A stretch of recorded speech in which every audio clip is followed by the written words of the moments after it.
പുഷ്പവാടി എന്ന കഥാസമാഹാരത്തിൽ നിന്നെടുത്ത പൂക്കാലം എന്ന കവിതയാണ് ഞാൻ ഇവിടെ പാടാൻ പോകുന്നത്. പൂക്കുന്നിതാ മുല്ല പൂക്കുന്നിലഞ്ഞി പൂക്കുന്നു തേന്മാവ് പൂക്കുന്നു ശോകം വായിക്കുന്നു വേലിക്കു വള്ളികൾ പൂവാൻ ചോക്കുന്നു കാലന്തി മേഘങ്ങൾ പോലെ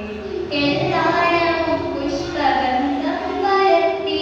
മെല്ലെന്നു തെക്കുന്നു വീശുന്നു വായു ഉല്ലാസമീ നീണ്ട കൂകൂരവത്താൽ എല്ലാത്തുമേകുന്നിതേ കോകിലകൾ കാണുന്നിതാ രാവിലെ പൂവ് തേടി പോകുന്നു ക്ഷീണത്വമോരാത്ത തേനീച്ച കാട്ടിൽ പാടങ്ങൾ പൊന്നിൻ നിറം പൂണ്ടു നീളെ പാടിപ്പറന്നെത്തി തത്തയെല്ലാം കേടറ്റ നെല്ലിൽ കതിർക്കാമ്പു കൊത്തി